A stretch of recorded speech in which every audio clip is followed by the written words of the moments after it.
In Gatwick's South Terminal, sniffer dog Badger is examining baggage arriving from the Caribbean. Customs dogs are possibly the most powerful tool in the fight against drugs, and all have their own skills. Badger is known as a cocaine specialist. He gives a clear indication on this black suitcase. The case is put back on the carousel and kept under surveillance. Whoever picks it up will then be stopped and searched to see if Badger's right.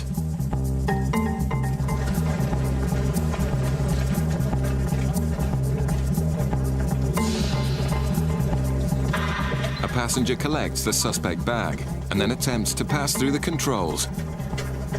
But Customs Officer Phil is waiting for her. Hello there. Hi. Where have you just arrived from? You travelling by yourself? Yeah. Can you come to a bench for us, please? It's good to come up to this one here for us.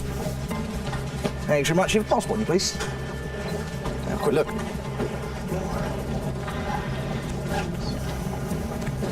Right, these all your bags here? Did you pack them all yourself? And do you know what's inside all of them? No, I've got them clothes. Just clothes? Have you been forced or threatened to bring anything into the UK? And do you understand the controlled drugs, firearms, they're illegal to bring into the UK? Let's have a quick look.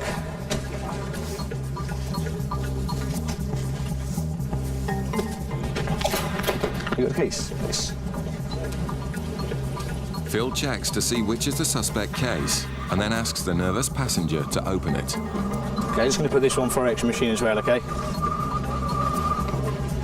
Phil can't see anything yet, but an X-ray shows what looks like organic material in the wall of the case. So that's probably what we're looking for. I'll quickly go and do this, quickly go and spike it, just make sure.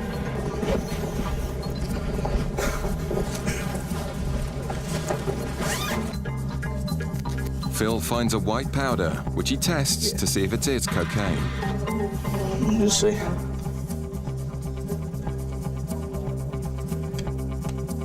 The speed of the reaction indicates the quality of the drugs.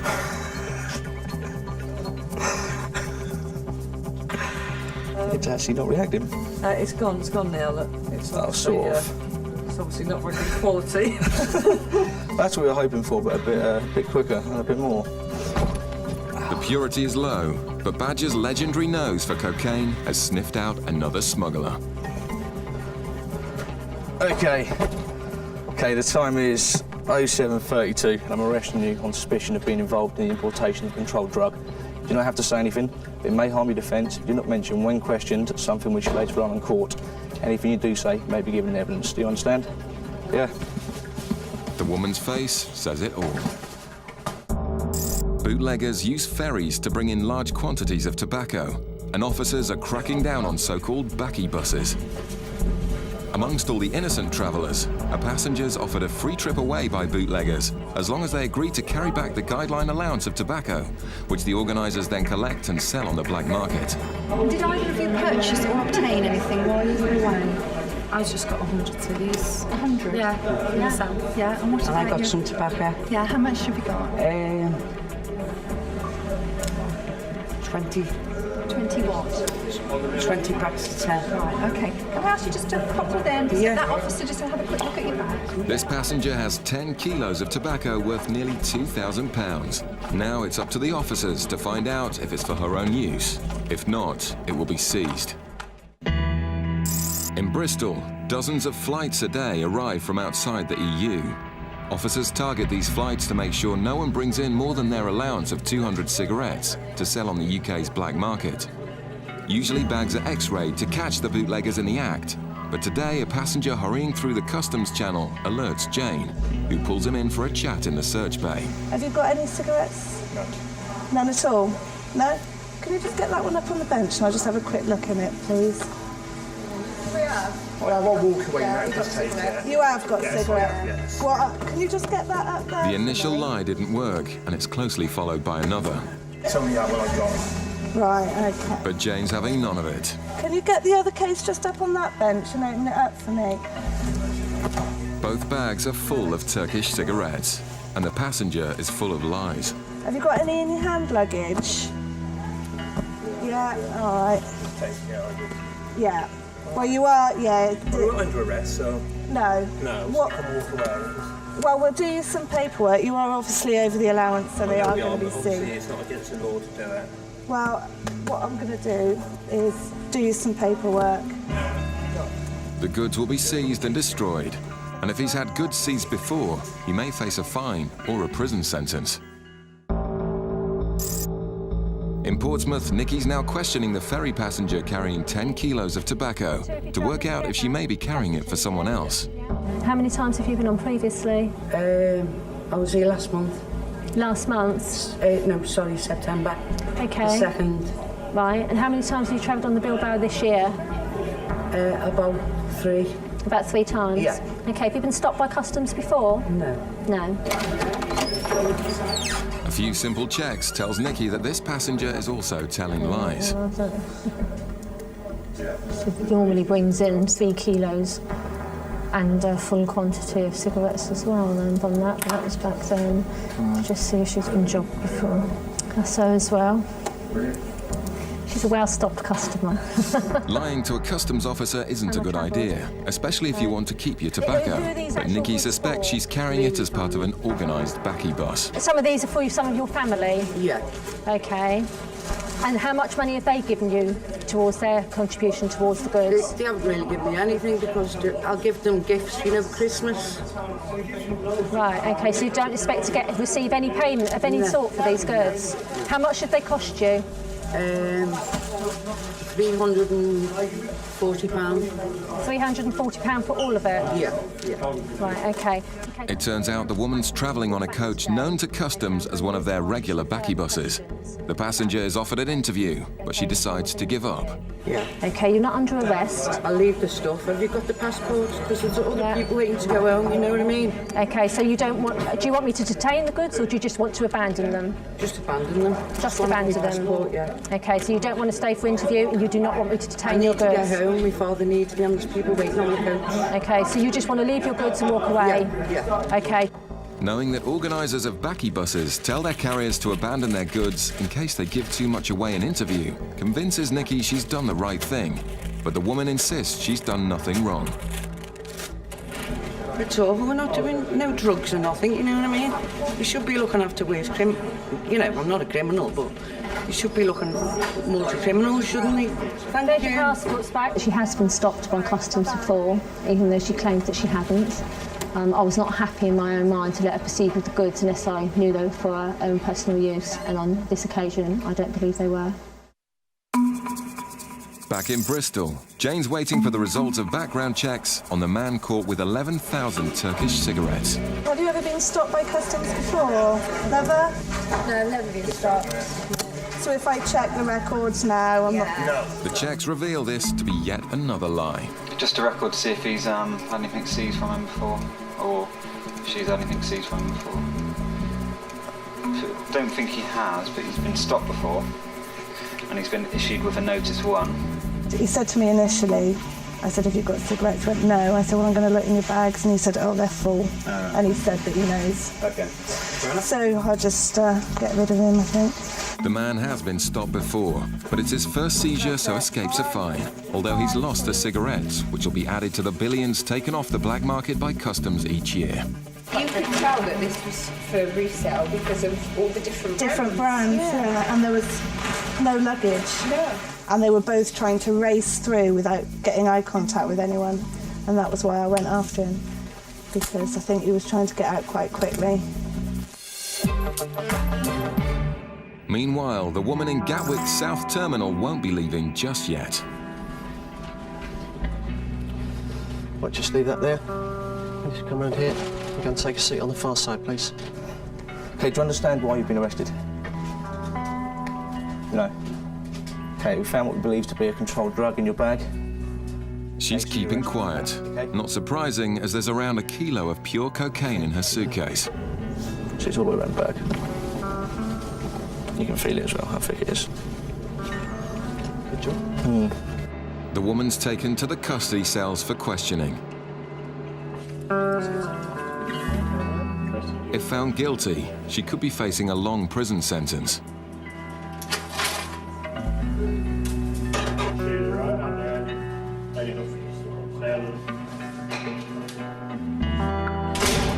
The drugs worth nearly £50,000 have been taken off the streets, and it's all thanks to Badger.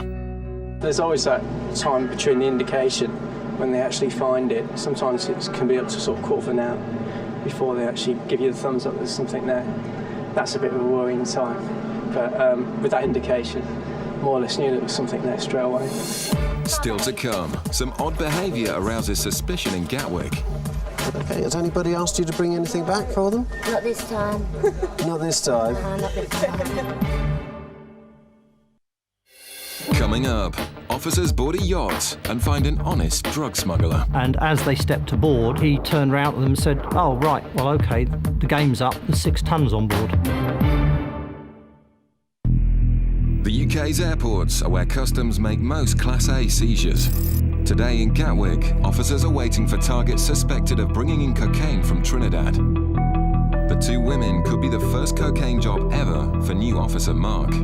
Nervous because the rest of the team are all going, this is it, this is a job. They've definitely got it. So I'm nervous. Really trying not to be. 2 drug couriers carrying 3 kilos of cocaine were found on this flight yesterday. These 2 women were meant to be on that flight, and their highly excitable behaviour is raising suspicions further. Thank you. Okay, has anybody asked you to bring anything back for them? Not this time. Not this time? No, not this time. We were too naughty to do it this time. Okay, right. Is it back to work then on Monday? No, children, we're housewives. Yeah, got a lot of Small housewives too.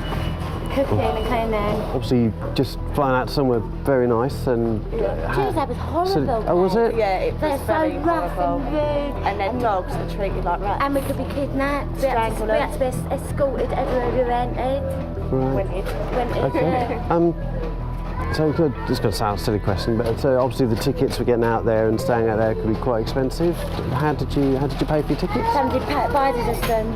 Oh right, that was nice of them. Who was that then? Was that Tony. that was nice of him. Why did he do that?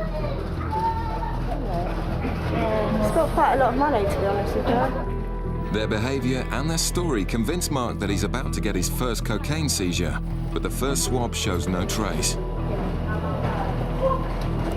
Completely clear. Chris joins Mark to dig a little deeper. Hello. Christopher. Oh. Stopper. Oh, really? Right, now, do you need a hand? Yeah, would you like to sit my one? Actually, if you've just taken the words out of my Or mouth. do you want me to or if you want to this pop for this you? through, just... Yeah, well, it was just... Oh, yes. Oh, how exciting. Not as exciting as it sounds. I'd like an X-ray while I'm here. Well, we could actually arrange that if you wish, but not just yet. We'll cross that. We'll cross that bridge in a minute. Okay, that looks about done. Okay, I'll take this one away. Yeah, don't worry, we'll get that sorted. Can I come with you? What? That is obviously... There's something not quite right there. Yeah. The fact is it's not opening and closing properly, which to me is a bit suspicious. Feels a little bit heavy at the bottom here. I'll just have a quick look. Where are you taking him, Michael? I'm sure he'll be as gentle as he can.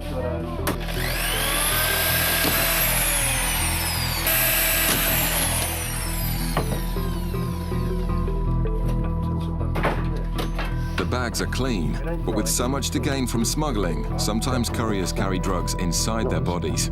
We'll go for a strip search, presumably, rather than... What I'm about to do, I'm going to go and speak to a colleague because I'm going to ask for somebody to do a search of person. Search of Yeah, because of... well, that's not something that we can know. It would just be a visual. It would be a visual inspection. Well, because of where you've come from. Well, hang on just a second. Hang on just a second. Where you've come from, you've both said to me, obviously, you're housewives, you don't have the money. Obviously, you said Uncle Tony's paid for it. No, that's absolutely fine. But obviously, we come across people that don't have money that other people pay to go out and bring drugs in. So it's something that we need to check. They're not happy, but a body search will find the truth. So the quicker I go, the quicker it gets done. All right?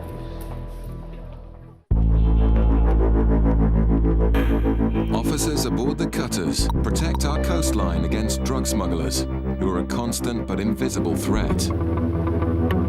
These high-powered ships operate in all weathers, but in September 2000, A storm off the coast of Cornwall drove them back into Falmouth in search of shelter.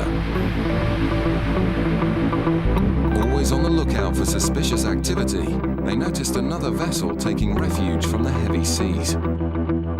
The vessel, rather than coming into Falmouth, it turned and went to the other side of Carrick Roads, which is into a small harbour, which is actually St Mawes. The officers thought it was a local, but then watched as it tied up in a dangerous position. As the tide started to go out, they realised that this mooring was actually on a mud bank or a sandbank, and the yacht was actually settling and starting to tip. Always ready to respond to a fellow sailor in need, the cutter decided to help.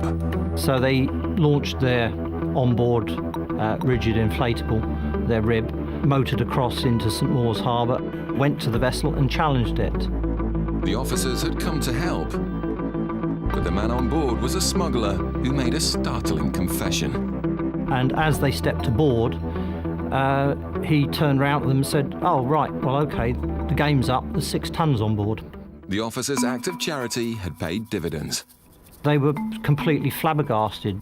The first reaction was, and what do we do now? And then somebody managed, so I better get a notebook out and make a note of this, because effectively I've got a confession already before we go to court. At which point they arrested him.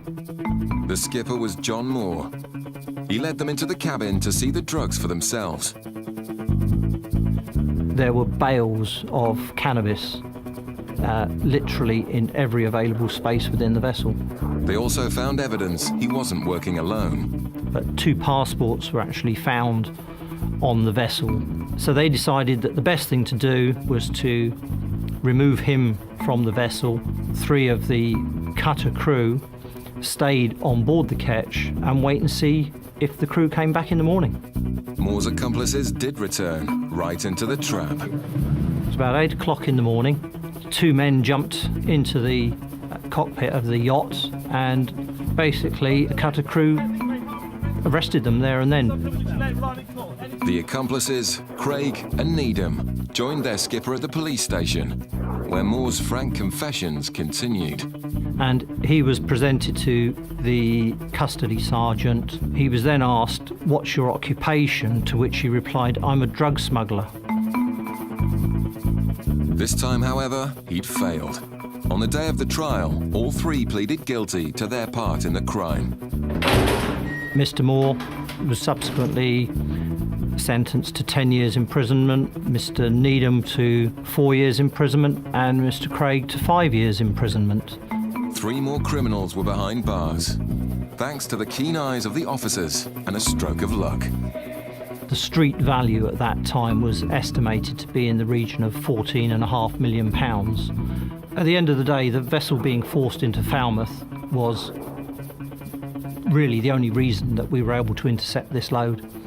Without that, it's very unlikely anybody would have known that this consignment of drugs was on its way. Back in Gatwick's North Terminal, Mark is still hoping to find his first drug smuggler. His 2 female suspects are about to be searched. So far, they've cooperated, but the daughter is getting angry. The search, yeah, obviously I can... We're going to have a search. As soon as we've had that search, I think we should be able to leave. We've got children to get back to. You're delaying us for no reason. Once you've searched us, you know we have nothing on us, so why are we still holding your custody? Their story suggests they're carrying drugs, and Mark waits expectantly outside for the results. Bend over slightly. No, slightly. That's right, and part the cheeks of your bottom. The strip search finds nothing, but Mark refuses to give up just yet. A pair of shoes from the lady that we've just searched. I'm going to swab them with our tool that checks for drugs, as it can be an indication that they've swallowed drugs. So I shall do that, get a result.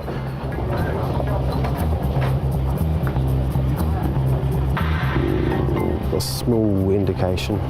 The indication means Mark wants to do a body scan. 0.5, something to think about. With these indications, keen to go for an X-ray, which the mum has already sort of informally said she's happy to do. What about the daughter in terms of X-ray? Do you think she'll be happy to do that? She's not happy to be here at the moment. If you don't think they're going to stay, you're going to have to look at arresting them. Worried about the daughter's reaction to the X-ray, they decide to arrest them. I'm arresting you on suspicion of being involved with the importation of a controlled drug. You do not have to say anything, but it may harm your defence if you do not mention when questioned, something which you later rely on in court. Who wants to go first then? Let's get moving. The daughter agrees to be X-rayed first. In just a few seconds, Mark will know if they've swallowed packages of cocaine.